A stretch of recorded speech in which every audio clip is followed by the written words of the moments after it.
धन्यवाद अध्यक्ष महोदय। आज प्रदेश का आत्मा विहीन बजट पारण की अंतिम अवस्था में पहुंच गया और इस पूरे चर्चा के दौरान हमने, हमारे पूरे सदस्यों ने, आपके भी काफ़ी सदस्यों ने काफ़ी महत्वपूर्ण सुझाव दिए, लेकिन किसी भी सुझाव को न शामिल करते हुए, क्योंकि आप लोग इन सब चीज़ों को राजनीतिक चश्मे से देखते हैं, इन सभी सुझावों को इग्नोर करते हुए आज यहाँ तक आ गए हैं। मैं अपनी बात शुरू करने से पहले मैं भारतीय ओलंपिक में जो हमारे खिलाड़ी भाग ले रहे हैं उनको शुभकामनाएं देना चाहूँगा। और मनु भाकर ने कल जो कांस्य पदक जीतकर हमारे देश का गौरव बढ़ाया, उसके लिए बधाई दें। पहली महिला बनी है देश की, इसके लिए मैं उनको बधाई देना चाहूँगा। मैं, क्योंकि पिछला जो पखवाड़ा गया है, राजस्थान की धरती के कई वीर इस मातृभूमि की रक्षा करते हुए बॉर्डर पे शहीद हुए, उनको भी मैं मेरी ओर से, इस सदन की ओर से श्रद्धांजलि अर्पित करना चाहूंगा। मैं ये भी कहना चाहूंगा कि जिन वीरों ने इस देश का गौरव बढ़ाया, हमारी रक्षा की, उनके परिवार को सांत्वना देने के लिए मुख्यमंत्री जी आपके पास 2 मिनट का भी समय नहीं था। इस चीज का मुझे जरूर दुख रहेगा, ये बात मैं कहना चाहूंगा। मैं तो मुख्यमंत्री कह रहा हूं भाई, मंत्री जी थोड़ी कही है। दूसरी बात, क्योंकि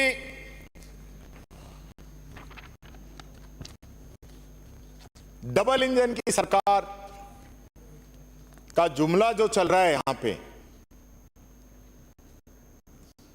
वो मैं कहना चाहूंगा कि जो डबल इंजन की सरकार है, इसके एक इंजन के ड्राइवर प्रधानमंत्री जी हैं, दूसरे इंजन के ड्राइवर हमारे मुख्यमंत्री जी हैं, और प्रदेश की जनता की खून पसीने की जो कमाई है, वो एक इंजन तो विदेशों में चल रहा है, और दूसरा जो हमारा इंजन है, जो उम्मीद थी शहीदों के घर जाएगा बैठने, सांत्वना देने, वो लगातार दिल्ली के ही चक्कर लगा रहा है। मुख्यमंत्री जी बीच में 2-3 बार कई लोगों से मुलाकात हुई। मुख्यमंत्री जी सक्षम है वो जवाब दे। जो लोग आपसे मिलने गए थे, मिलने गए, गेट पे पूछा, पता चला मुख्यमंत्री जी दिल्ली गए। फिर वो 2 दिन बाद फिर वापस गए, फिर पूछा मुख्यमंत्री जी हैं क्या, फिर पता चला मुख्यमंत्री जी दिल्ली गए हैं। और पिछले काफी समय से, क्योंकि दिल्ली के अंदर सरकार बनी थी, उम्मीद थी कि बजट में कुछ लेके आएंगे, बड़ी बड़ी बातें की गई, और यहीं पे मुख्यमंत्री जी, यहीं पे इसी सदन में आपने कहा कि मैं राजस्थान का भागीरथ बनके 13 जिलों की आरसीपी और शेखावाटी के अंदर यमुना का जल लेके आऊंगा। आप अपने आप को भागीरथ बनाना चाह रहे हैं। भागीरथ तब बने थे जब गंगा आ गई थी। एक बूंद पानी किसी भी जिले के अंदर आ गया होता, आप बता दीजिए। 7 महीने हो गए, एमओयू आ गया हो तो बता दीजिए। डीपीआर आ आपकी बन गई हो तो बता दीजिए, फिर काय का डबल इंजन है? और बजट के अंदर ईआरसीपी का इस बजट का नाम आ गया हो राजस्थान का तो बता दीजिए। मैंने तो चश्मा लगा के खूब देखा। अरे बैठिए, आवाज नहीं कि कहीं तो बजट के अंदर राजस्थान का नाम आ जाए। अरे ये काम मेरा है, सवेरे भी आपको टोका था, लेकिन ये मेरा काम है। लेकिन राजस्थान का नाम आने की बजाय जिन लोगों को कहते थे पीठ में छुरा भोंकने वाले हैं, पलटू चाचा हैं, उनको पूरे देश का जो पैसा है वो देश का बजट नहीं होके सरकार बचाने वाला बजट आप लोगों ने कर दिया। जहां बिहार में 12 सांसद हैं जेडीयू के, उनसे तो ज्यादा ही राजस्थान की जनता ने आपको दिए हैं। वो लेके गए हैं 58,900 करोड़ रुपए। आंध्र प्रदेश में हमसे 2 ही सांसद ज्यादा हैं, 16 हैं वहां, वो लेके गए हैं 50,475 करोड़ रुपए। अब मुख्यमंत्री जी आप बता दीजिए कि अब ये इंजन किधर चल रहा है, ये आप बता दीजिए। ये जो आप रोकते हैं ना मुझे बार बार, इसी पे 2 लाइनें कहना चाहूंगा कि मुट्ठी में कुछ सपने लेकर भरकर जेबों में आशाएं, दिल में है अरमान यही, कुछ कर जाएं, सूरज सा तेज नहीं मुझ में, कि सूरज सा तेज नहीं मुझ में, दीपक सा जलते देखोगे, अपनी हद रोशन करने से तुम मुझको कब तक रोकोगे, आप बात कर रहे हो राहुल गांधी जी की, आप क्या बराबरी करेंगे राहुल गांधी की? आज राहुल गांधी जी ने इस देश के आजादी से पहले के सबसे अमीरों की गिनती में शुमार मोतीलाल नेहरू, उनके बेटे पंडित जवाहरलाल नेहरू, जिन्होंने अपनी पूरी जिंदगी, पूरे ऐशो आराम, पूरी अपनी देश के लिए अपनी जमीन जायदाद सब उन्होंने देश के नाम कर दी। उनके लिए कवि प्रदीप ने लिखा था कि फूलों की सेज छोड़कर दौड़े जवाहरलाल। आज जो बात करते हैं देश के टुकड़े करने की, आप लोगों को यह सोचना पड़ेगा कि राहुल गांधी जी के पिता स्वर्गीय राजीव गांधी जी, जिनको बम से उड़ा दिया गया, देश के लिए शहीद हो गए, उनको टुकड़ों से ही उनकी पहचान हुई। ऐसे राजीव गांधी जी थे। इंदिरा गांधी 36 गोलियां लगी उनके, देश के लिए शहीद हो गई, आतंकवाद का खात्मा किया। उनके लिए आप ऐसी बात कहते हैं। महात्मा गांधी, जिन्होंने देश की आजादी की लड़ाई लड़ी, पूरी दुनिया के अंदर मिसाल बने, आज नेहरू गांधी परिवार की आप बात करते हो, जिस परिवार के 3 प्रधानमंत्री होते हुए आज तक दिल्ली में जिनका घर नहीं है। आपने इंदिरा गांधी का घर छीना था, वो किराए के मकान में रही थी। आपने राहुल गांधी का घर छीना, देश की जनता ने अपने दरवाजे खोल दिए कि यह है राहुल गांधी जी का घर। जिस राहुल गांधी ने अपना बचपन अपने हाथों में अपने परिजनों की मौत को देखा हो, 7 साल के अंदर 2 मौत जिसने परिवार के अंदर देखी हो, जिसको नाम बदल के पढ़ाई करनी पड़ी हो, जिसने पूरे देश की पैदल यात्रा करी हो, जो 5वीं बार संसद का सदस्य बना हो और नेता प्रतिपक्ष हो, उसकी आप पर बात करोगे? मैं कहना चाहूंगा, इन बातों से काम चलने वाला नहीं है मुख्यमंत्री जी। काम तो आपको करना पड़ेगा। ये जो है ना, सरकार बचाने के चक्कर में सारा बजट ले गए और हमें कुछ भी पल्ले नहीं पड़ा। ये बात मैं कहना चाहूंगा। सही बात है, बजट राजस्थान का चर्चा केंद्र की कर रहे हैं, इसलिए चर्चा कर रहे हैं कि केंद्र से जो हमें मिलने वाला था, क्या मिला वो जरा आप बता दीजिए। पिछले 7 महीने की बात करना चाहूंगा। पिछले 7 महीनों में एक शब्द लगातार, आज भी विधानसभा में माननीय मंत्रियों ने व्यवस्थाएं दे दी हैं, आश्वासन दे दिए कि जांच करेंगे। या आखिर जांच कब करेंगे? या जांच ही करेंगे, काम भी कुछ करेंगे? ऐसा लग रहा है कि एक पूरा मंत्रिमंडल, एक पूरी सरकार जांच कराने के लिए आप लोगों को चाहिए, काम करने का तो आप लोगों की मंशा है नहीं। एक तरफ कहीं मन की बात हो रही है, यहां जांच की बात हो रही है। अरे भाई, जांच भी करा लेना, पहले काम तो कर दो। दूध का बोनस नहीं आ रहा, गौशाला का अनुदान नहीं आ रहा मुख्यमंत्री जी, छात्रवृत्ति नहीं आ रही। और आपके सुबह मंत्री बहुत बड़ा जवाब दे रहे थे कि आपके समय में 3-3 महीने में पेंशन आती थी, आपने 3 का 6 कर दिया। पहली पेंशन आपने 6 महीने बाद राजस्थान की जनता को दी है। यह बात मैं कहना चाहूंगा। आपने, वित्त मंत्री जी ने $350 बिलियन की बात की। शायद इतिहास में तब से बजट आ रहा है, पहली बार बिलियन और डॉलर की बात हुई है। तो जरा वित्त मंत्री जी ने तो नहीं बताया पिछली बार, मुख्यमंत्री जी, हम सब लोग ये जो तिलिस्म की फिगर है ना, इसको जानना चाहते हैं कि कौन सा जादू है, कौन सा जादुई फिगर आपने दिया है। और रुपयों से बात करते करते आप तो डॉलर पे पहुंच गए। आप तो कहते थे कि जो जो डॉलर की कीमत बढ़ती है, हमारे देश की इज्जत गिरती है।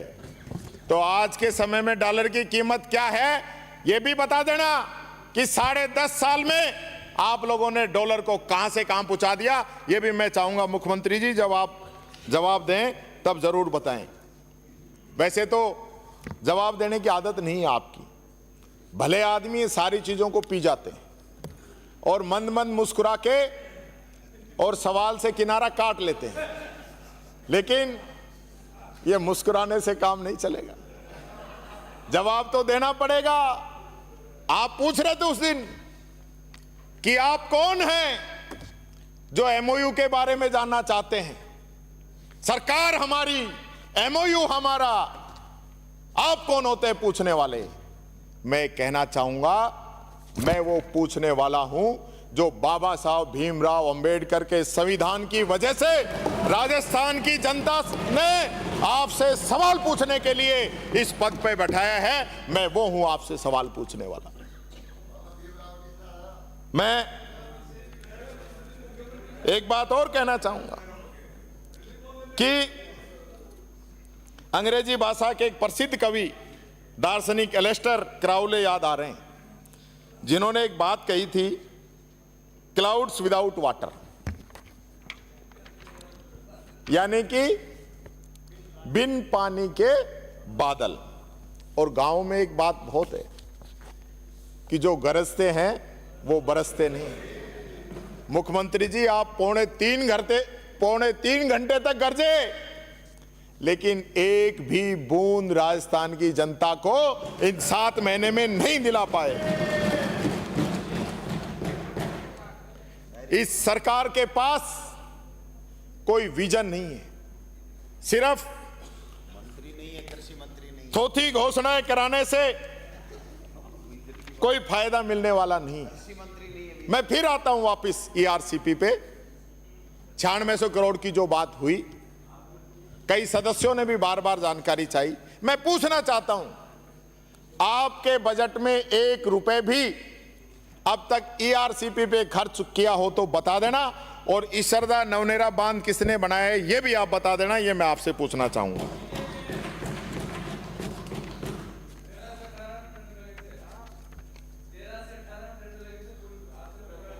तेरह से 18 लगे थे, बहुत बढ़िया। यहां से एक डिमांड भी आ गई ईआरसीपी की कि इसका नाम नरेंद्र मोदी जी के नाम पे करना चाहिए। क्यों भाई? ईआरसीपी का जो इलाका है, ज्यादातर आदिवासी, गरीब लोग, दलित लोग इस पूरे इलाके के अंदर आते हैं। आप हमारे राष्ट्रपति जी के नाम से, द्रौपदी मुर्मू जी के नाम से क्यों नहीं बनाना चाहते इसका नाम? मैं प्रस्ताव करता हूं कि उनके नाम से इस योजना का नाम किया जाए, क्योंकि ईआरसीपी जो योजना है वो वसुंधरा जी ने बनाई थी, उनका नाम तो रखना नहीं चाहोगे। सेकंड ऑप्शन में यह भी देता हूं कि आप राष्ट्रपति जी के नाम से नहीं रखना चाहें तो आप वसुंधरा जी के नाम से भी इस योजना का नाम रख ले। तो मैं ये कहना चाहूंगा,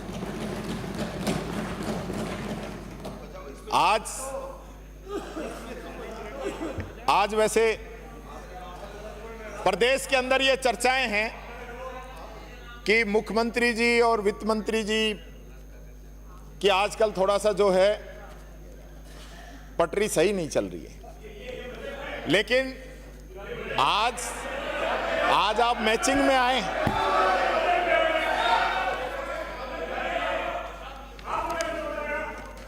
अभी बताऊंगा तो बोलने दोगा तभी तो। अरे आप तो बोलो संसदीय मंत्री बोल रहे। झुक झुक कर सीधा खड़ा हुआ, अब फिर झुकने का शौक नहीं, अपने ही हाथों से रचा स्वयं को, तुमसे मिटने का खौफ नहीं। तुम हालातों की भट्टी में जब जब भी मुझको झोंकोगे, तब तब कर सोना बनूंगा मैं। तुम मुझको कब तक रोकोगे, तुम मुझको कब तक रोकोगे। रोकने योग्य को रोका जाता है, अरोकने योग्य को रोका ही नहीं जाता है। ये आप कह रहे हो, ये हटा देना इनके अध्यक्ष जी, ये जो बोल रहे हैं। अभी आपके वन वे सिस्टम है, अभी मामला दिल्ली से ही चल रहा है। दिल्ली से पर्ची आ जाती है और वही पर्ची यहां पे पढ़ दी जाती है, और लगातार जो है प्रदेश के जो हालात बन रहे हैं, माननीय मुख्यमंत्री जी, मैंने उस दिन कहा था कि आपके सामने 3 चुनौतियां आई। एक चुनौती मैंने बताई थी आपको, बरसात में नाले साफ नहीं हो पाए। 2 चुनौतियां और आई, बिजली की और पानी की। आप दोनों ही मौकों पे फेल हुए। आज भी 7 महीने के बाद में भी हम कह रहे हैं प्रदेश में बिजली नहीं आ रही, तो आप कहते हैं ये तो पिछली बार का एमओयू था, उसकी वजह से नहीं कर पा रहे। आज मुझे बड़ा खेद है इस बात का भी, और प्रदेश की जनता को बिजली नहीं मिल रही। लगातार दावे किए जा रहे हैं। आपने उद्योगों की बिजली काटने का ऑर्डर किए, लेकिन उद्योगों की बिजली नहीं काट पाए, और आपने किसानों की, राम जनता की बिजली काट दी। एक और बड़ी बात हुई मुख्यमंत्री जी, मैं कोई आपको टारगेट नहीं करना चाहता, लेकिन इसी सदन के अंदर आपने कहा कि मेरी विष्णु भाई से बात हो गई छत्तीसगढ़ के अंदर, और उन्होंने कह दिया है कि आपको जितना कोयला चाहिए उतना कोयला मिलेगा, और आपकी जो कोयले की खान है उसको हम वन विभाग की एनओसी दे देंगे, आपने कहा। और फिर आपने यह भी कहा कि उनका रात को मेरे पास फोन आया वापस कि आपने जो कहा है वो हमने कर दिया है, आपको कोई कमी नहीं आएगी। लेकिन मुझे बड़ा दुख हुआ जब छत्तीसगढ़ के मुख्यमंत्री ने यह कहा कि मेरी इस मामले में राजस्थान के मुख्यमंत्री से कोई बात नहीं हुई, उनको कोई गलतफहमी हो गई। और कल तो बड़ी अजीब बात हो गई, आपने शेखावाटी वालों से जो वादा किया था यमुना का, तो खट्टर जी ने जैसे आपने कहा अगले दिन बयान दे दिया उन्होंने कि हमारा एक्स्ट्रा पानी होगा तो ही देंगे। और यही बात हमारे घर में आके, हमारी राजधानी के अंदर वो वापस कह गए कि पहले हरियाणा का हिस्सा पूरा होगा और उसके बाद अगर पानी एक्सेस आता है, बचेगा, तो आपको दिया जाएगा। हमारे माननीय मंत्री जी भी कल वहां मौजूद थे। तो आपको सही माने या ये और जो इंजन घूम रहे हैं, एक हरियाणा के इंजन है, एक छत्तीसगढ़ का इंजन है, उनको माने, ये बात मैं कहना चाहूंगा। क्योंकि पानी के हालात बहुत लगातार बिगड़ते जा रहे हैं। केप टाउन जो है दुनिया का पहला जलविहीन शहर घोषित हो चुका है। लेकिन आप लोगों को एक मारवाड़ी में कहावत है कि डूंगर बलती आग तो नजर आवे छे, पगा बलती कोनी दिखे। यानी आपको दूर पहाड़ पर आग तो जल रही है, वो तो नजर आ रही है, लेकिन जो पैर जल रहे हैं वो आपको नजर नहीं आ रहे हैं। ये बात मैं आपको कहना चाहूंगा माननीय अध्यक्ष महोदय जी। पेपर लीक की बात आई, मैंने पिछली बार इस बात को उठाया, कई सदस्यों ने ऐतराज किया, दंग रह गया मैं जब शनिवार को माननीय अध्यक्ष जी आपने आप बाल संसद बुलाई और बच्चों ने बड़ों बड़ों की बोलती बंद कर दी। उस पर क्या बोलोगे आप लोग, ये बात मैं पूछना चाहता हूं। मैं कहना चाहूंगा आज प्रदेश की कानून व्यवस्था क्या है। मोदी जी ने कहा था कि मणिपुर और राजस्थान एक जैसे प्रदेश हैं। हमारे राजस्थान जैसे शांत प्रदेश को मणिपुर के साथ जोड़ के मोदी जी के द्वारा बताया गया। और सबसे बड़ी बात तो यह हो गई कि हमारी वित्त मंत्री जी जो सांसद थी उस समय, आपने संसद में गांधी जी की मूर्ति के आगे धरना दिया। मैं कहना चाहूंगा उदयपुर सलमपुर में शंकर मेघवाल अध्यापक की हत्या, रामेश्वर वाल्मीकि झुंझुनू पीट पीट के हत्या, डिंपल मीणा की हत्या, लक्ष्मण मेघवाल की हत्या, कन्हैयालाल मेघवाल की हत्या, पेमाराम की हत्या, चित्रा मेघवाल की हत्या, ये वो दलित का नाम बता रहा हूं जिनको पीट पीट के मारा गया है, पीट पीट के मारा गया है। अब आप बता दीजिए आप धरना कब देंगी? और अब संसद में धरना आप देना चाहते हैं या राजस्थान की विधानसभा के बाहर धरना देना चाहते हैं? ये बात मैं आपसे पूछना चाहूंगा। महिला सुरक्षा की बहुत बड़ी बड़ी बात कर रहे थे आप। आपकी सरकार आने के बाद में कुछ आंकड़े आपको बताना चाहूंगा। 1 जनवरी 24 से 30 जून 24 तक महिला उत्पीड़न के 20,776 प्रकरण दर्ज हुए राजस्थान के अंदर। 6 महीने में सबसे ज्यादा मामले अलवर में 881 और दूसरे नंबर में भरतपुर में सबसे ज्यादा मामले आए। महिला अत्याचार के 2536 मुकदमे दर्ज हुए हैं 23 के अंदर। अब मैं बताना चाहूंगा आपको, जनवरी 24 में जो हमारे दिसंबर 23 से जो बढ़ोतरी हुई है 29.5% बढ़ोतरी जनवरी में, 3284 मुकदमे। फरवरी में 23.5% बढ़ोतरी 3083 मुकदमे। मार्च में 21% बढ़ोतरी 3071 मुकदमे। अप्रैल में 12.8 बढ़ोतरी 2861 मुकदमे। और मई में तो रिकॉर्ड ही टूट गया, 61.19% बढ़ोतरी 4088 मुकदमे। और जून के अंदर तो 72% बढ़ोतरी के साथ 4364 मुकदमे सिर्फ महिला अपराध के दर्ज हुए। महिला अपराध की बात करते हो आप, यह है महिला सुरक्षा। और सरकार के पहले 7 महीनों में 3995 मुकदमे रेप के, नाबालिगों के रेप के 902 मुकदमे और रेप और हत्या के 19 मुकदमे दर्ज हुए। मुख्यमंत्री जी, कहां गए वो लोग जो राजस्थान को रेपिस्तान बताते थे? आज एक शब्द नहीं उनके मुंह के अंदर, जबान नहीं निकलती उनकी कि राजस्थान के अंदर आज कानून व्यवस्था क्या हो रही है। मैं पूछना चाहता हूं, ये कौन सा राजनीति का चश्मा है जो कांग्रेस राज में अपराध दिखते हैं और बीजेपी का राज आते ही सब साफ हो जाता है। रोज 109 महिलाओं के साथ अपराध आपके राज में हो रहे हैं, 19 महिलाओं और बच्चियों के साथ दुष्कर्म हो रहे हैं। माननीय उप मुख्यमंत्री जी, पिछली बार मुख्यमंत्री जी कह रहे थे कि हमारी महिला उप मुख्यमंत्री है। आप कब इनके पक्ष में आप बैठेंगे, ये बात मैं आपसे कहना चाहूंगा।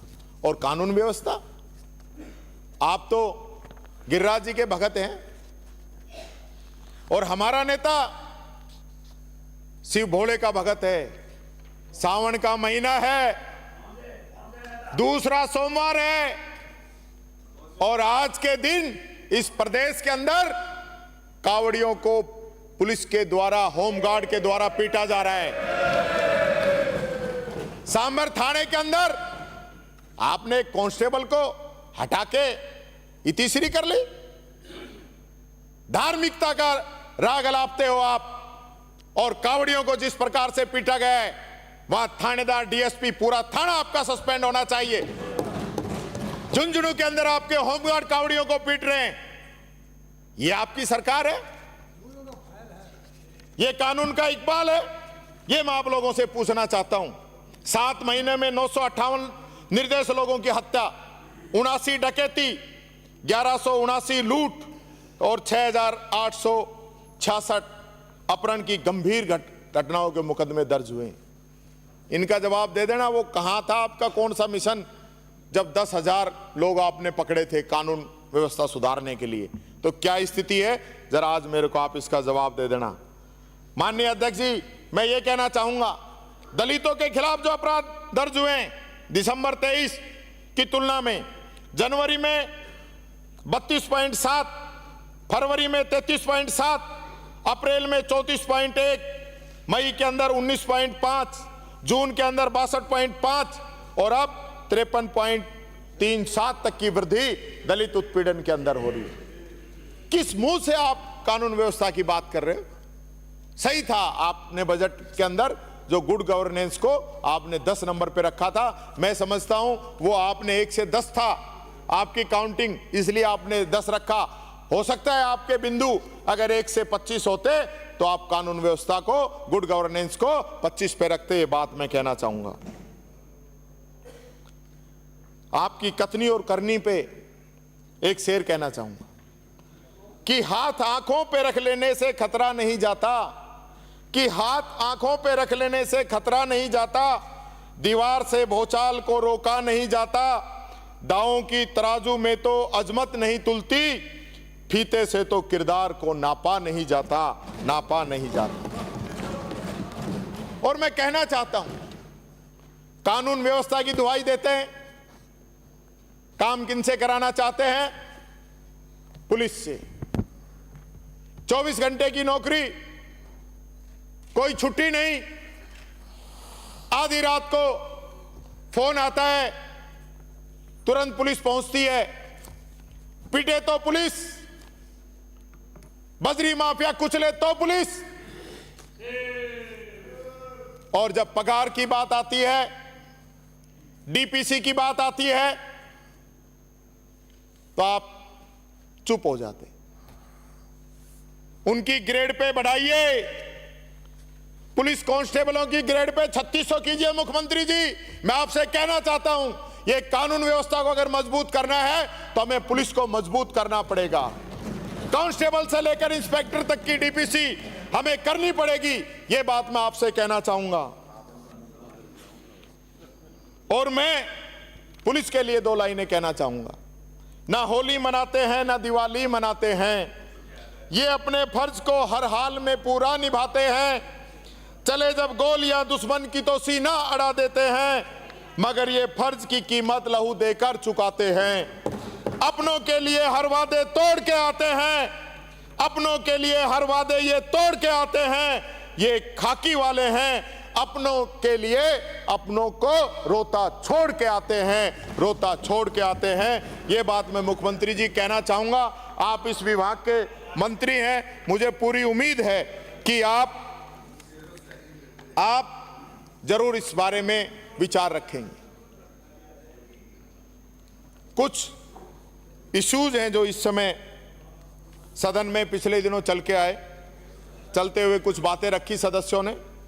टाउनशिप पॉलिसी आप लेके आ रहे हैं, आप बड़े बिल्डर्स को फायदा देने का पूरा मन आपने बना लिया। छोटे बिल्डर या वो किसान जिसकी इसके अंदर जमीन जा रही है वो तो काम ही नहीं कर पाएंगे। आप बड़े लोगों को पनपाना चाहते हैं, A1 A2 की बात करते हैं, तो इनके लिए किसान कहां जाएगा जिसकी जमीन है? इसके बारे में आप जरूर विचार करें। दूसरी बात, पर्यावरण की तरफ सबका ध्यान है, बहुत बड़ी बड़ी बातें हो रही हैं, आप भी पेड़ लगाने की कह रहे हैं, लेकिन हाई कोर्ट के द्वारा जिन नर्सरी के लैंड कन्वर्जन पे रोक लगी हुई है उसको आप इस टाउन पॉलिसी के अंदर लाकर किन लोगों को फायदा देना चाहते हैं? किन लोगों को फायदा देना चाहते हैं? कौन लोग हैं जो भ्रष्टाचार के दलदल में घुसकर इस टाउन पॉलिसी के अंदर अपना फायदा उठाना चाहते हैं? मुख्यमंत्री जी, मैं चाहूंगा इस पे भी आप जरूर ध्यान दें। ये बात मैं आप लोगों से कहना चाहूंगा। आपको पिछली बार मैंने एक बात कही थी कि आप ये थानों में जाके हाजिरी नहीं भरने के लिए अपने पास टीम है। आपने मेरी बात मान ली, लेकिन आपने तो मानी, सबने ही मान ली। अब सबके ही औचक निरीक्षण बंद हो गए, ना सीए साहब जाते हैं ना और कोई अधिकारी जाते हैं। ऐसी क्या डायरेक्शन दे दी कि या तो सब कुछ बढ़िया हो गया, जो औचक निरीक्षण हुआ उसमें सब कुछ पूरे प्रदेश के अंदर साफ सुथरा काम हो गया, सारी चीजें सलीके से चल रही है, या आप जो गए, आपके अधिकारी गए, उन्होंने जो डायरेक्शन दी वो सारी डायरेक्शन फेल हो गई। दो ही कारण हो सकते हैं, इनमें से एक कौन सा है वो आप मुझे बता देना मुख्यमंत्री जी, ये बात मैं आप लोगों से कहना चाहूंगा। और कहीं इसके पीछे ये कारण तो नहीं है कि आप 11 सीट हार गए। वैसे बड़ी बुरी हुई है मुख्यमंत्री जी, बड़ी बुरी हुई है, क्योंकि उम्मीद थी 25 से 25 आएंगे और 5 लाख से नीचे नहीं जीतेंगे। मैंने पिछली बार भी कहा था, भाई उन लोगों को सामने तो लाओ जो कह रहे थे 5 लाख से नीचे नहीं जीतेंगे। वोट तो जनता का है, वोट तो जनता का है। जनता जिताएगी, हम जीते तो हम ही रह जाएंगे ना। ऐसे हम रहते तो हम इधर क्यों आते, उधर ही रह जाते। ये तो जनता देखती है कौन क्या काम कर रहा है। आपका जो सरकार का इकबाल था, जो शुरू के 3-4 महीने के अंदर जो रहना चाहिए था वो नहीं रह पाया। आपके मंत्रियों की परफॉर्मेंस, आपकी योजनाएं, आपकी मॉनिटरिंग, इसको सरकार को जनता ने 0 नंबर दिए, ये बात मैं कहना चाहूंगा। और यहां मेरे को जवाब देने से कोई फर्क नहीं पड़ता। अभी 5 उपचुनाव हो रहे हैं, क्या रहे काम। राजस्थान की जनता तैयार बैठी है। और सबसे महत्वपूर्ण बात मुख्यमंत्री जी, हम संविधान को कई बार आपको कहते हैं संविधान कमजोर कर रहे हैं।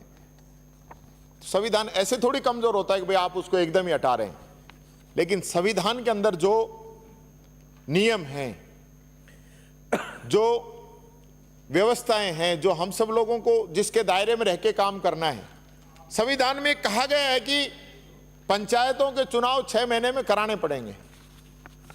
अब इससे बड़ा उदाहरण मैं आपको क्या दूं कि भरतपुर में ही जिला प्रमुख का पद 6 महीने से ज्यादा समय से खाली है। उप जिला प्रमुख को भी चार्ज नहीं दिया। भादरा के अंदर पार्षद वोट डालने पहुंच गए, चुनाव अधिकारी गायब हो गया, पता चला कि वो गंभीर बीमार है। और आज 1.5 महीने के अंदर कौन सी बीमारी थी, कहां इलाज हुआ, सरकार ने मेडिकल कराया नहीं कराया, कोई पता नहीं। और पहली बार ऐसा हो रहा है। मुख्यमंत्री जी बुरा मत मानना, जब विधानसभा चलती है ना, तो पूरे प्रदेश की जनता को तो उम्मीद जग जाती है और अधिकारी कर्मचारियों के पैर कांपने लग जाते हैं कि हमारा मामला विधानसभा के अंदर उठ गया और हमने गड़बड़ी की है तो हमारी खैर नहीं। लेकिन मुझे बड़ा दुख है, ऐसे मामले चाहे अखबार में आ जाए, चाहे टीवी पे आ जाए, चाहे विधानसभा में उठ जाए, सैकड़ों मामले ऐसे हैं जो इस राजस्थान की विधानसभा के अंदर उठे और उस पर सरकार ने कोई एक्शन नहीं लिया। यह बात मैं कहना चाहता हूं। अगर यही सुनवाई नहीं होगी, इस सबसे बड़ी अदालत में हम अपनी कोई बात कहें और उसके बाद सरकार एक्शन नहीं ले, यहां तो एक शब्द बोलना ही मैं समझता हूं पर्याप्त होता था। लेकिन ये नई परिपाटी जो शुरू हो रही है ना, कोई भय नहीं, मंत्री जो मर्जी जवाब दे रहे हैं। और मैं एक बात और कहना चाहूंगा, आप इन मंत्रियों के आश्वासन भी निकाल लेना, नहीं ये भी इतिहास बनेगा कि एक सत्र के अंदर कितने मंत्रियों ने कितने आश्वासन दिए और उस पे कितनों पे काम हुआ। इस विधानसभा की गरिमा का भी हमें ध्यान रखना है। कोई एसओजी की कर देता है यहां घोषणा, कोई एसआईटी घोषित कर देता है, कोई 1 महीने में कार्रवाई करने कह देता है, कोई 72 घंटे में कर देता है, जो मर्जी जो कह रहे हैं। कम से कम यहां जो भी शब्द बोले वो एक मर्यादा के अंदर, एक अपनी सीमा के अंदर, कि हमारी ये काम करने की शक्ति है, मैं उसके लिए एंटाइटल हूं या नहीं हूं। अब यहां मंत्री घोषणा कर रहे हैं, डिपार्टमेंट आपके पास है, आपसे पूछा ही नहीं, अनुमति तो आप दोगे। कम से कम ये भी कह दें कि ये गंभीर मसला है, मेरी इच्छा है इसकी जांच होनी चाहिए, मैं विभागीय कार्रवाई करके बात करके आपको बताऊं। और किरोड़ी जी का वहीं आ रहा हूं, यानी कि सरकार का मंत्री इस्तीफा दे दिया, आपने इस्तीफा मंजूर नहीं किया। आज की तारीख में वो व्यक्ति मंत्री है, मंत्री होके किसी अधिकारी के पास वो व्यक्ति जाता है तो मंत्री नहीं जा रहा, राजस्थान सरकार जा रही है। राजस्थान सरकार एक कर्मचारी के, एक अधिकारी के दरवाजे पे जाके खड़ी हो गई। क्या प्रोटोकॉल है आप बता देना, या आपके पुराने साथी हैं बता देंगे। बोलूंगा, फाइनेंस पे भी बोलूंगा। कृपलानी जी, माफ करो, इस बुढ़ापे में आपका दिमाग फिसल गया है।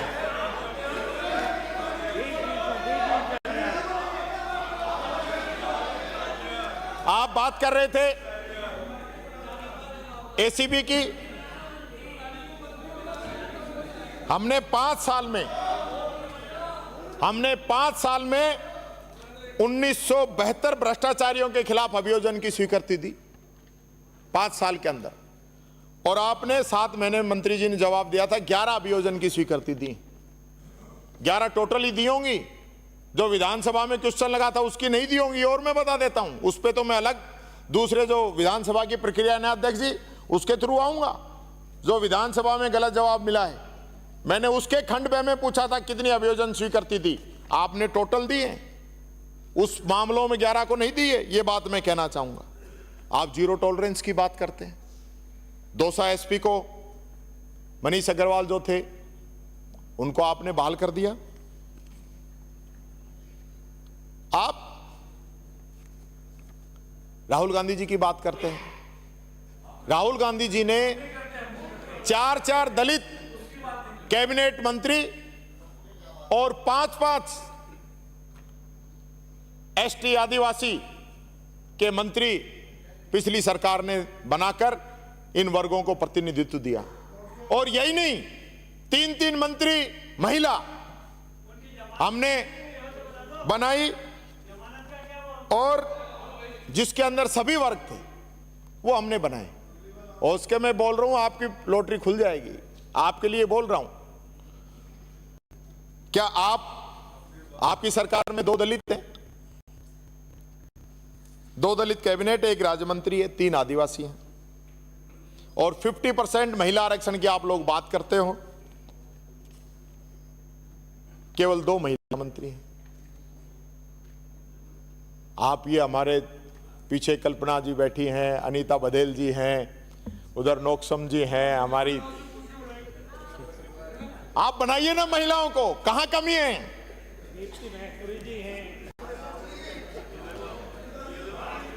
इन महिलाओं को भी मौका दीजिए। और आपने दो बड़े समाज, यादव समाज का आपने कोई प्रतिनिधित्व नहीं दिया।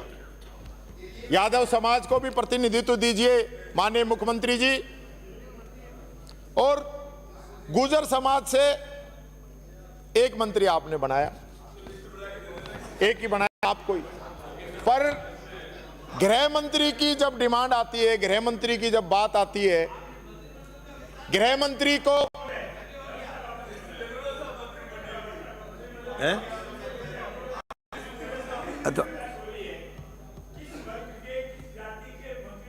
सदस्य बनाया गया है। ये कौन सी क्लोज के अंदर बहस हो रही है वो मेरे को पहले बताई जाए। ये मैं बता दूंगा आपको। बैठो बैठो, बैठिए, लो बैठिए। क्योंकि गृह मंत्री जी को ज्यादा मैंने फाइनेंस देखा में नहीं बिल पे बोलें तो अच्छा रहेगा। कि एक भी गृह का कोई जवाब दिया हो, एक भी कुछ क्वेश्चन का, तो क्या आप उनको लायक नहीं मानते? और उनकी क्या क्या हमने बातें यहां रखी हैं, उसके बारे में भी सरकार की तरफ से अभी तक कोई जवाब नहीं आया। ये बात मैं आपको कहना चाहूंगा। कोई अच्छी चीज बताता हूं तो आप लोगों को पता नहीं क्यों प्रॉब्लम हो जाती है। अभी 2-3 दिन पहले मैं देख रहा था कि दिल्ली से पर्ची आ गई है, 5-7 की छुट्टी होगी, 5-7 नए बनेंगे, इसलिए परफॉर्मेंस को बेटर करो, अच्छी परफॉर्मेंस रखो, नहीं छुट्टी वालों में आगे ना तो मौका बार बार नहीं मिलता। ये बात मैं कहना चाहता हूं, इस चीज का जरूर आप लोग ध्यान रखें। अब रही बात, क्योंकि पिछली बार भी जब बजट आया तो बजट जब आया तो आपने प्रेस कॉन्फ्रेंस की, तो दिल्ली में जब प्रेस कॉन्फ्रेंस हमारी दिल्ली सरकार की वित्त मंत्री करती हैं तो राजस्थान में क्यों नहीं करती?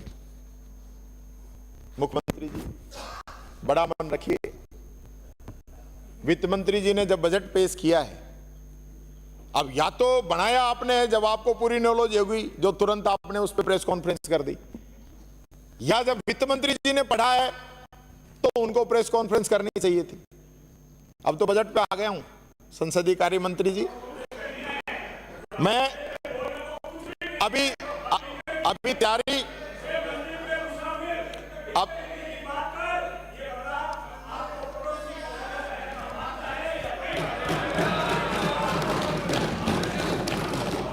दुर्योधन वह भी दे ना सका, आशीष समाज की ले ना सका, उल्टे हरि को बांधने चला, जो था असाध साधने चला। जब नाश मनुष्य पे छाता है पहले विवेक मर जाता है। हरि ने भीषण हुकार किया, अपना स्वरूप विस्तार किया, डगमग डगमग दिग्गज डोले, भगवान कुपित होकर बोले, जंजीर बढ़ा अब साध मुझे, हाँ हाँ दुर्योधन बांध मुझे, हाँ हाँ दुर्योधन बांध मुझे।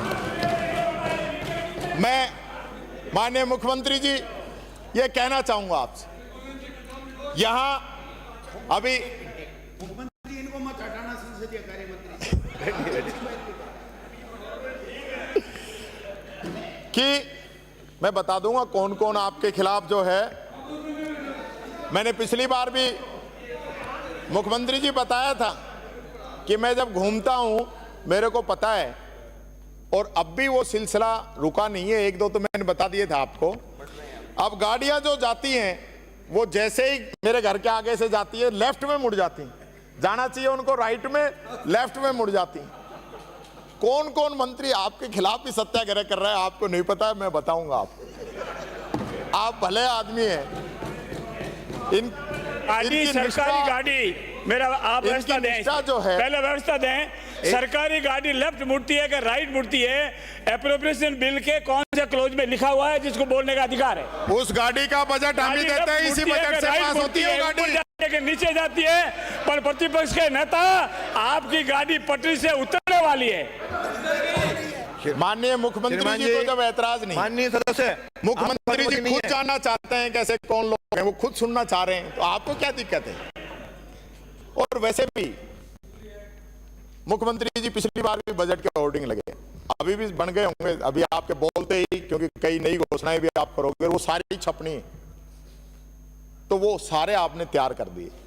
मैं पूछना चाहता हूं उसमें वित्त मंत्री जी का फोटो है कि नहीं है?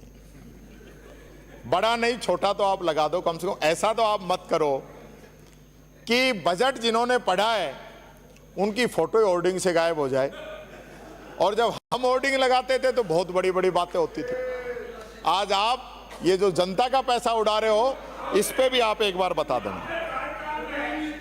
एक माननीय अध्यक्ष महोदय,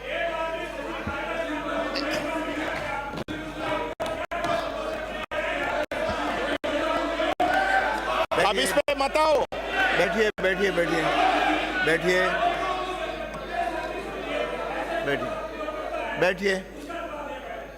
इसका जवाब दे दूं, बीच में नहीं खड़े होगे?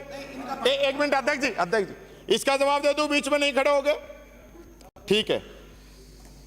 आपको पता है कि आपके पूर्व अध्यक्ष पूनिया जी ने एक लेटर लिखा था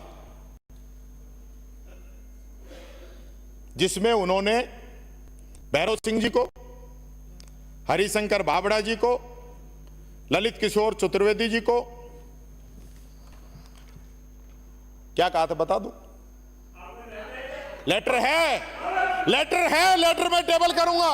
उन्होंने कहा तीनों ये पीठ में छुरा घोंपने वाले हैं, और जो इस विधानसभा के इस विधानसभा में अगर बोलना है भस्मासुर तक कहा था, तो टेबल करो पहले। हमने ऐसा तो नहीं कहा। अब माननीय, टेबल करो। अरे हमने ऐसा तो नहीं कहा। अगर लेटर है तो टेबल करो, और नहीं तो गलत बयानी हमारा के लिए तो माफी परिवार मांगो। है, माननीय विपक्षी परिवार नेता, में माननीय विपक्षी नेता, जो व्यक्ति सदन का सदस्य नहीं हो उसके बारे में बिना पत्र के प्रतिलिपि के आधार के कोई बात सदन में नहीं बोली जा सकती।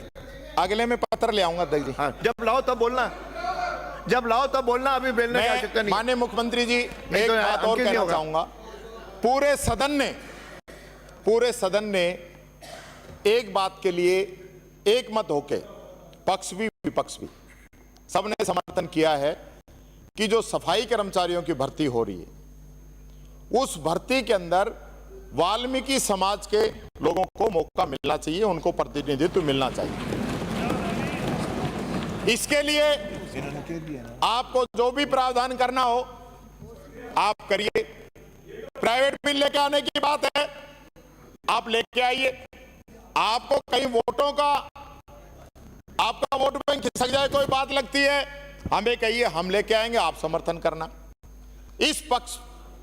इस बात पे पक्ष और विपक्ष पूरा जो है सहमत है, ये बात मैं कहना चाहूंगा। इसमें हम कर लेते हैं। माननीय नेता प्रतिपक्ष, मैं दो बातें आपसे निवेदन करना चाहूंगा। ये जितनी देर आपने अभी 72 घंटे की बात की थी, उदयपुर जाकर देख लीजिए, मरीजों को छोड़कर बाकी अवैध निर्माण अगर सीज नहीं हुए हों 72 घंटे में। तो दूसरा,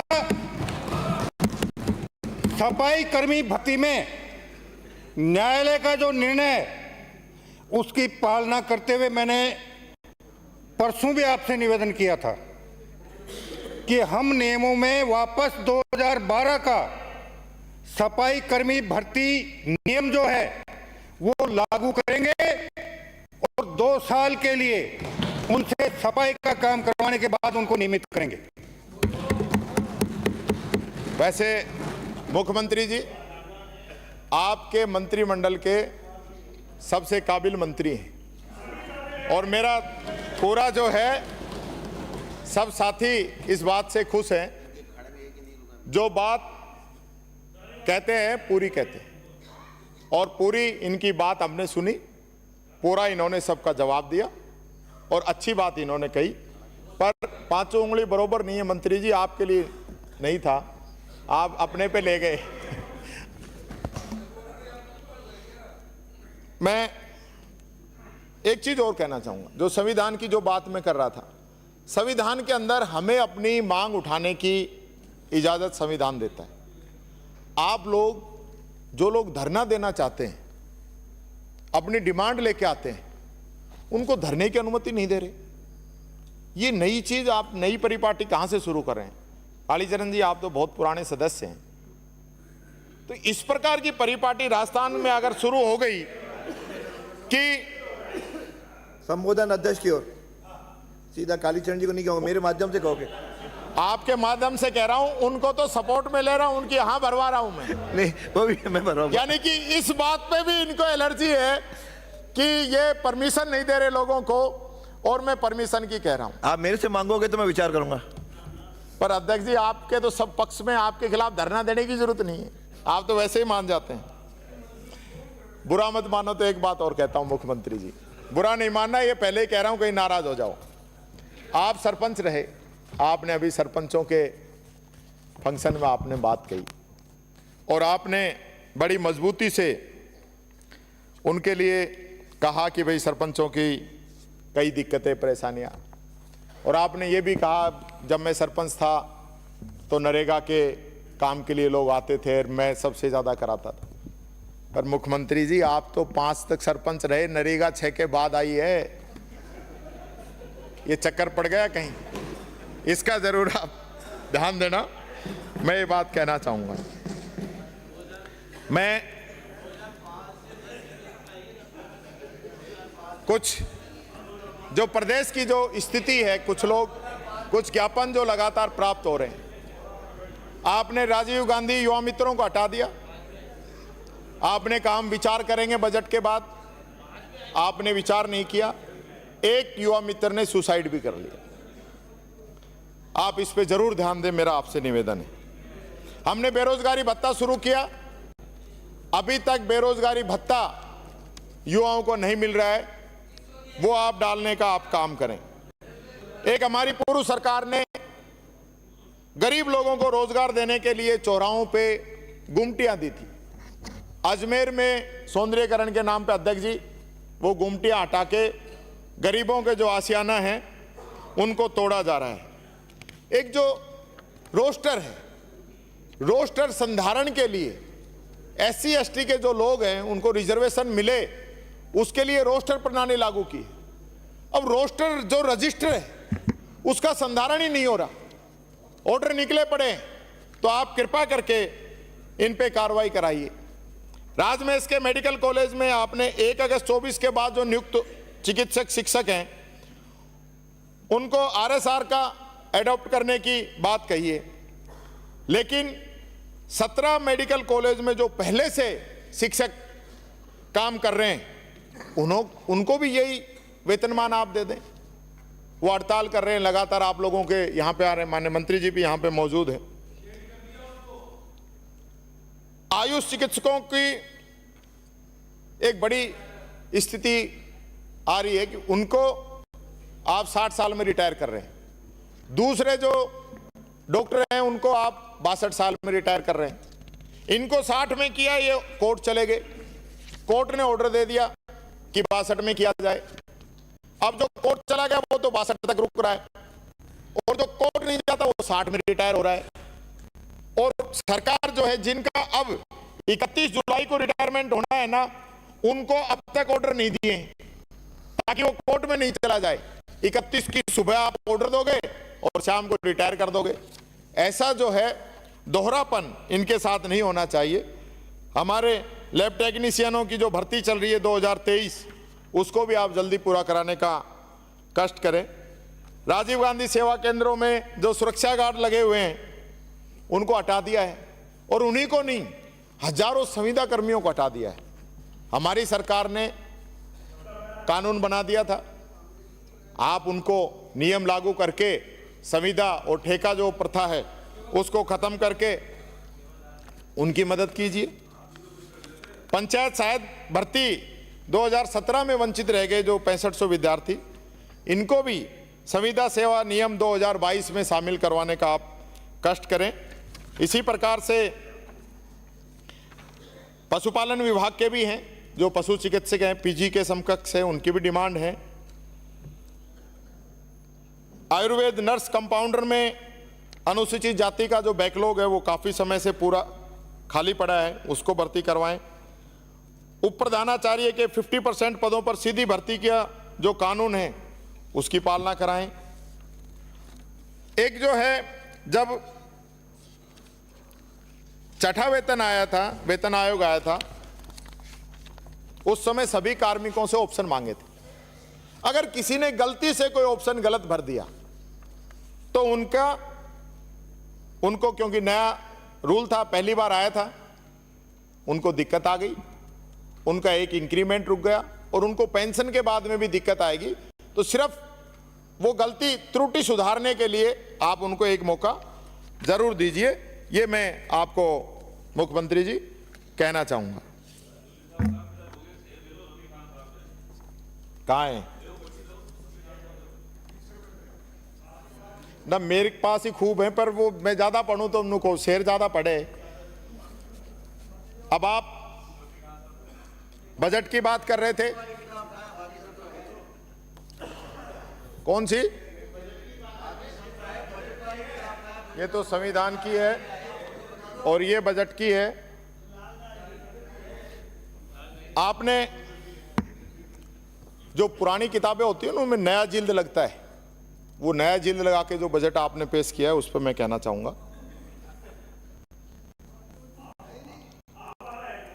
आपने जो सिलेंडर का कहा 450 रुपए का, तो 500 में तो हम दे ही रहे थे, 50 रुपए कम किया है, तो पूरे प्रदेश की जनता को आप देते।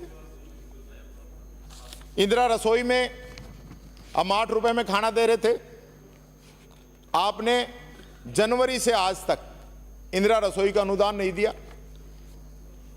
हमने बजट में घोषणा की थी जयपुर मेट्रो फेज 2 की, और आपने भी यही घोषणा कर दी वापिस। ईआरसीपी की हमने 13,500 करोड़ की घोषणा की थी, तो आपने उसी घोषणा को टुकड़ों में करके, शुरुआती जो बिंदु है ना 3.3 में, उसमें आपने इसकी घोषणा वापस कर दी। मैं एक चीज और पूछना चाहता हूं, ये ईआरसीपी की फुल फॉर्म क्या है? वित्त मंत्री जी बता दें, चाहे मुख्यमंत्री जी बता दें, आप बता दो। Eastern Rajasthan canal project. लेकिन बजट के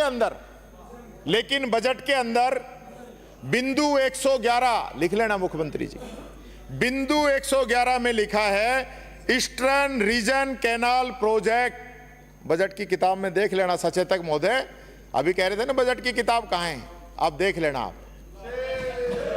इसलिए मैं साथ नहीं रखता, आप लोगों की गलतियां पकड़ी जाती हैं।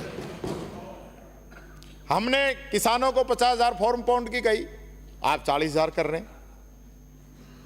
हमने इंदिरा मातृत्व योजना के अंदर दूसरे बच्चे की डिलीवरी पे 6,000 हम देते थे, आपने उसको कोई जिक्र नहीं किया और पहली को 5,000 से बढ़ाकर 6,500 कर दी। बजाओ ताली। यानी दूसरे बच्चे पे आपने जो अनुदान देना चाहिए था नहीं दिया। मैं सारी बातें नहीं कहना चाहूंगा। जो सरकारी कार्मिकों की डीपीसी हम 2 साल की छूट दी थी, वही आपने घोषणा कर दी। काली तीर योजना जो हमने दी थी, उसकी आपने वापस घोषणा कर दी। ये सारी जो चीजें हैं आपने, ये सारे आपके एमएलए भी कह रहे थे कि साहब पहले तो 20-20 बोरिंग 40-40 हैंडपंप मिलते थे, इन्होंने तो आधे ही कर दी, तो इसको भी डबल करने का आप, वो भी 2 साल में। हमने 5 साल में 1,40,000 किलोमीटर सड़कों की स्वीकृति दी। अब तो हमें लग रहा था कि हमारे वित्त मंत्री जो हैं, पीडब्ल्यूडी मंत्री भी हैं, तो कम से कम हमसे तो ज्यादा सड़कें बनेंगी, लेकिन आपका जो 5 साल का जो टारगेट है वो 53,000 किलोमीटर ही आपने रखा है, यानी कि हमारे से कम है। आपने जो बच्चों को हमने 8वीं 10वीं 12वीं का सेम घोषणा है, इसकी वापस कर दी। कोई नई आप करते तो समझ में आता। आपने मॉडल सीएचसी की भी घोषणा की है, तो आप 125 करोड़ रुपए में कैसे कर दोगे सारी? ये मेरी समझ से बाहर है। और इसी प्रकार से दुर्घटना में घायल को 10,000 की हमने कही, आपने फिर वापस घोषणा कर दी। यानी जिल्द नया चढ़ाना था आपने दिव्यांगों को 50,000 का कहा। मैंने कहा इसकी लाइन थोड़ी लंबी खींची, 50,000 तो हमने दिए थे, स्कूटी हमने 5,000 दी, आपने 2,000 कर दी। अच्छा, आपने जो हमने कामधेनु बीमा किया था, आपने मंगला कर दिया। तो पहले तो मैंने सोचा कि यार कामधेनु सरिया भी आता है और मंगला सरिया भी आता है, ये क्या कोई सिमिलरिटी है क्या? पर मैंने देखा तो इन दोनों का ही मतलब एक ही है कि आप जो 5-5 लाख गाय भैंस और 5-5 लाख भेड़ बकरी इनका जो आप कर रहे हो 400 करोड़ में, हम कर रहे थे 750 करोड़ में। तो आप 1 करोड़ से अधिक गाय भैंस हैं, इसमें 5-5 लाख की कैसे करोगे? या गुजर समुदाय से, रेबारी समुदाय से ऐसे लोग आते हैं, वो उनमें लड़ाई होगी कि किसका बीमा करोगे किसका नहीं करोगे। 1 करोड़ में से आप 10 लाख का कैसे करोगे? आप बता देना मेरे को, जब आप जवाब दो। जब आपने एक और बड़ी विचित्र बात हुई, मैंने एक शेर पहले पढ़ दिया, पढ़ना तो अब था वो कि नेता प्रतिपक्ष वो पर्ची में आ गया कि DPR की सोनिया जी का नाम बार-बार लो, वो भूल गए, अब वो पर्ची पढ़ लो। एक्सप्रेस हाईवे ग्रीनफील्ड की जो आपने घोषणा की, गंगानगर से कोटपुतली, समय का मैं अभी बस ये 2-1 मिनट इन्होंने मेरी जो खराब करी वही लूंगा, कि ये जो आपने जो घोषणा कर दी गंगानगर से कोटपुतली, आपने कहा 260 किलोमीटर। अब मैंने सारा हिसाब लगा लिया, गूगल खोला, कार से भी देख लिया, पैदल से भी देख लिया, फिर मैंने सोचा हो सकता है मुख्यमंत्री जी हेलीकॉप्टर से जाते हैं तो हेलीकॉप्टर से दूरी हो, तो हेलीकॉप्टर से भी बाई एयर भी दूरी इसकी 333 किलोमीटर आ रही है, तो 260 कैसे पूरा करोगे आप? ये कौन सा फीता है किलोमीटर का जो दूरियां कम कर रहा है? ये सड़क की दूरी और मन की दूरी, इन दोनों का ध्यान रखो आप। माननीय मुख्यमंत्री महोदय, मैं कुछ बातें और कहना चाहूंगा। एक और बड़ी देश के अंदर देश को मजबूत करने की, देशभक्ति की बातें कहने वाली एक संस्था के लोगों को स्मार्ट टेंडर दिए जा रहे हैं स्मार्ट बनाने के लिए। तो अध्यक्ष जी, मेरा इशारा आप समझ गए होंगे, इसको आप मुख्यमंत्री जी तक पहुंचा देना। आप कह रहे थे मेरे माध्यम से कहना, कोई ज्यादा ही इंपॉर्टेंट चीज हो। मैं